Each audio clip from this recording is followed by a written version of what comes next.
Hello everyone, this is Mario. Welcome back to my channel and welcome to part 2 of the Tour de France 2023 on Pro Cycling Manager. Today I bring you stages 4, 5 and 6 and we are going to have the first proper taste of mountain.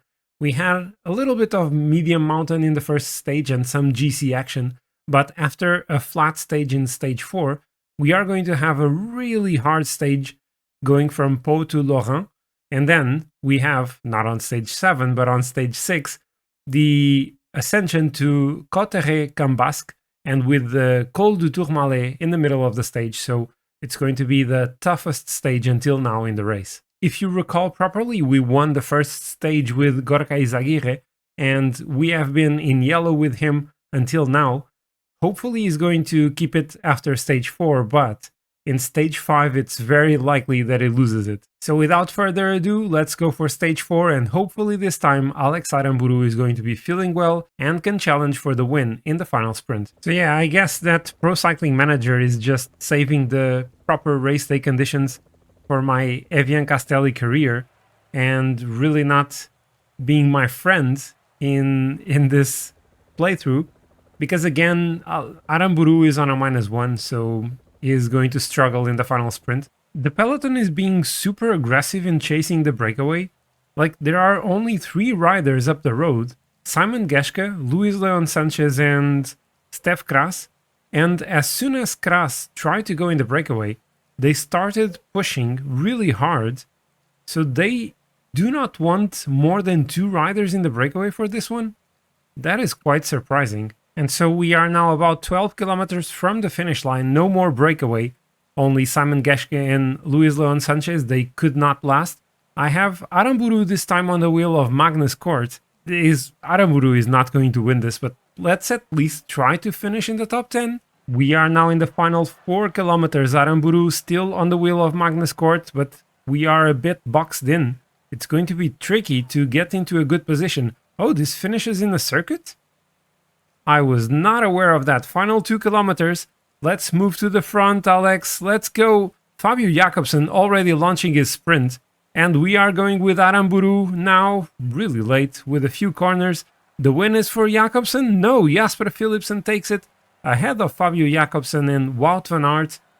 Aramburu is going to finish outside of the top 10. Yeah, he finished 18th. Well, I can't say he's not improving. He was 21st in the previous one. Maybe by the time we reach the Champs-Élysées, he can maybe get a top 10. Of course, there was no change in the lead in the general classification. Gorka Izagirre still leading, 14 seconds ahead of Tadej Pogacar. Jasper Philipsen now takes the lead in the points classification, only 1 point ahead of Fabio Jakobsen, while Anthony Perez keeps the polka dot jersey. The positive thing about the previous stage is that our overall freshness went up a little bit, so we are going to be better prepared for the first proper mountain stage with the first HC category climb, the Col de Soudet, and then the Col de Marie Blanc.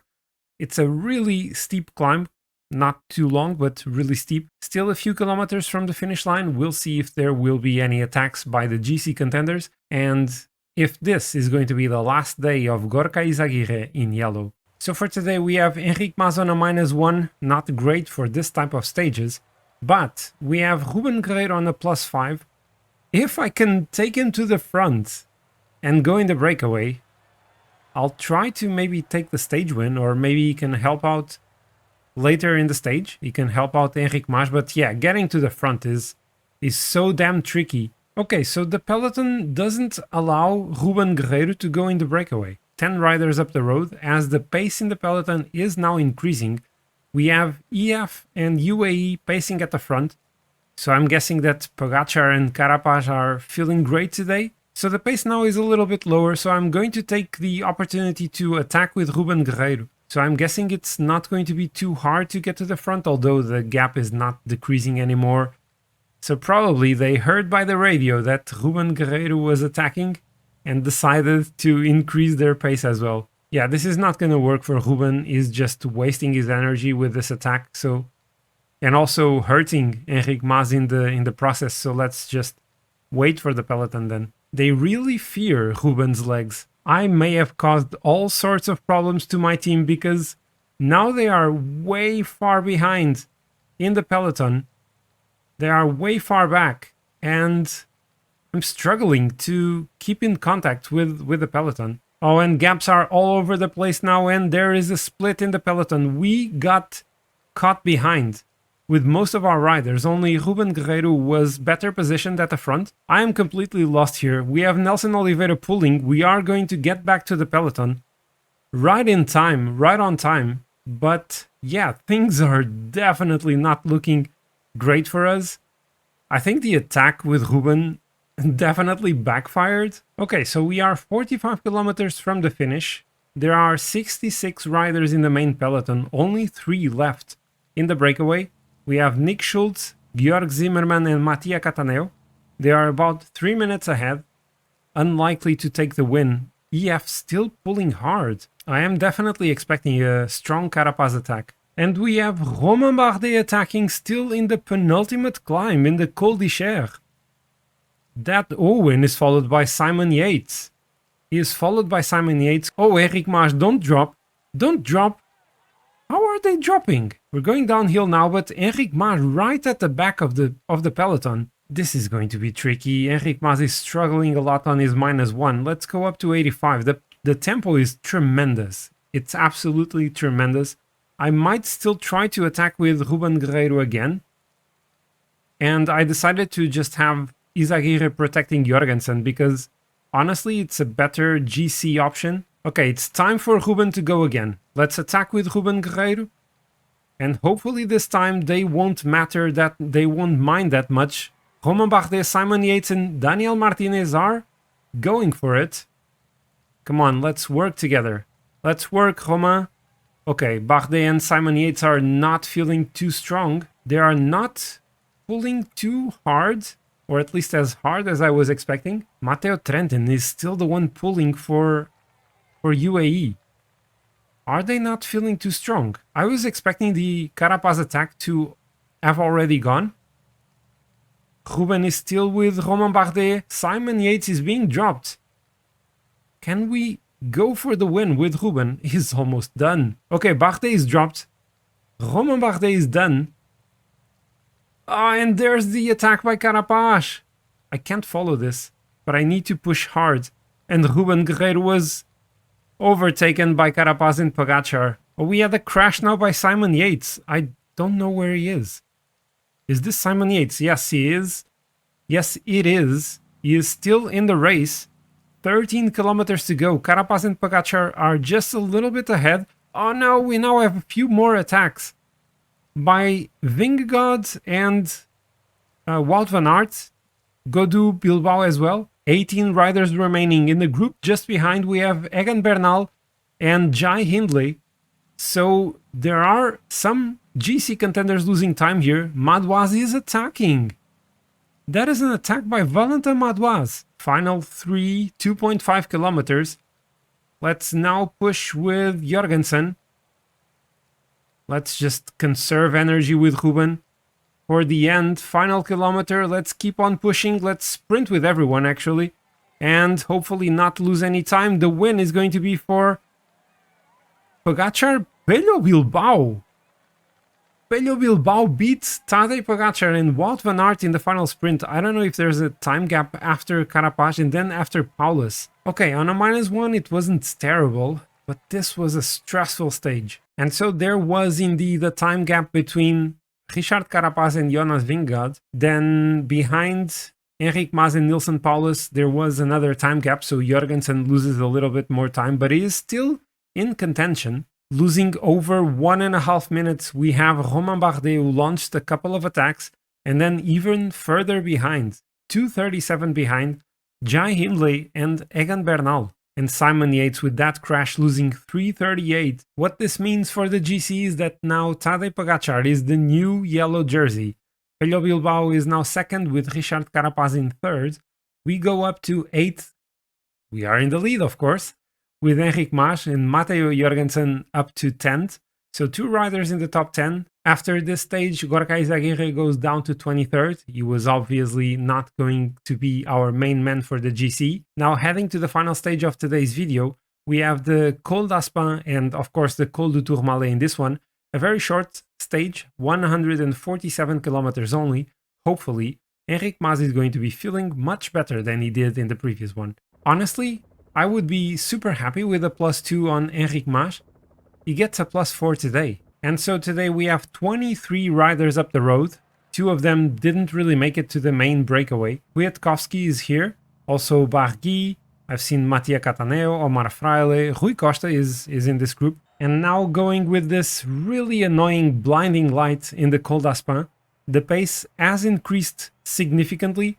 Even though the gap to the peloton to the breakaway is now on 8 minutes, we are seeing the attacks for the KOM points with Stef Kras taking them, I think, or maybe Lutsenko got them. Oh, did I mention Lutsenko was in the breakaway? Oh, god damn it. Did this just happen again? We just got dropped. I think this is supposed to become the Gruppetto. And we got caught behind. Oh, god damn it. We are back in the peloton, but this was super painful. I need to start paying more attention to what's happening, and I cannot allow my riders to be dropped. So the peloton is now 4 kilometers from the top of the Col du Tourmalet. The pace has dropped a little bit, but I don't really think I have enough to try and attack, and there are still way too many kilometers to the end of the stage, so I think I will wait patiently and maybe try something at the end. Then again, I have Enric Mas on a +4, so why don't I try to do something with Jorgensen here? Maybe at least try to pace a little bit. Let's see if this can drop some of the domestics in this climb, and maybe then I can try to do something with Mas at the end. It would also be nice to not lose Jorgensen in this one. And so we are now starting the final ascension, the Coteret Cambasque, and I'm pacing at the front with Ruben Guerreiro, trying to keep Enric Mas protected by Jorgensen, and then maybe I can try to launch an attack close to the end. Let's up the tempo a bit with Ruben Guerreiro. I was seeing a move by Romain Bardet. He didn't really move to the front, and now Enric Mas is being blocked here by Vingegaard. Come on, while Romain Bardet is now attacking, I need to move further up. 8.5 kilometers to go. Can we still go for the stage? We have Stef Kras and Mattia Cataneo just 2.5 minutes up the road. I think this might still be possible, and I'm wasting loads of energy with Jorgensen. Let's maybe still try to protect him for a little bit longer. 5 kilometers left. Let's use the energy gel on Enric Mas. 2 minutes to the breakaway. Let's go now. Let's go. It's an attack by Enric Mas. A little bit before the energy gel kicking in, Mikel Landa and Richard Carapaz are coming with us. And Enric Mas is going. He is going away. Probably not having enough energy for this. Landa, Carapaz and Jai Hindley following. Pogacar is alone, and Kelderman pulling on that group. Can we do this? Carapaz seems to be really tired, Landa as well. Jai Hindley seems to be a little bit better, but this is not enough for Enric Mas. He cannot do this. He cannot go to the end. I cannot see anything. Perfect. Jai Hindley is going away. He's going to win the stage probably. Still the Jumbo riders coming. Final kilometer. Yeah, I can basically start sprinting, but Vingegaard can maybe take the stage. Is he sprinting with Wout van Aert for the win? Oh man, this is unreal. Vingegaard is going to take the stage ahead of Wout van Aert and Jai Hindley. Mas finishes 4th. That is a great result for us. Then Romain Bardet, Carapaz, Landa, Simon Yates. Where is Pogacar? Tadej Pogacar losing loads of time today. Losing 1:25. So we finished the video on a high with a great performance by Enric Mas on a +4 day, yes. His chances were kind of hurt because he lost contact with the main group in the Col d'Aspin, but he got back and he finishes the stage 4th, 36 seconds behind Jonas Vingegaard, but he gains time on a lot of riders, including Romain Bardet, Carapaz, and critically, Tadej Pogacar. He was the leader before the start of the stage. Jumbo-Visma takes yellow, but not with Jonas Vingegaard. It's Wout van Aert. Vingegaard is second, 12 seconds behind his teammate, then Richard Carapaz. Tadej Pogacar dropping to 4th. Mika Landa and Enric Mas going up to 6th, 58 seconds down, so within a minute. Pretty solid, I think. Then Bilbao, Paulus, Roman Bardet and Jai Hindley. Jorgensen drops from 10th to 14th, losing quite a bit of time today, but yeah, is mostly going to be domestic for Enric Mas from now on. After 6 stages, Jasper Philipsen is in the green jersey, 6 points ahead of Fabio Jakobsen, and Stef Kras is the new leader of the mountain classification and will be in the polka dot jersey for stage 7. Oh, and I didn't notice it. Before this stage, we were actually leading the Movistar classification. So I hope you have enjoyed this one, and if you have, don't forget to hit the like button and leave me a comment down below. It really helps the channel out. If you are new to the channel, don't forget that you are more than welcome to subscribe to it so that you don't miss the continuation of the Tour de France playthrough and my other ongoing series. I hope I can bring you the 3rd part of this playthrough on Friday, and as usual, stay safe, stay positive. Until next time, goodbye.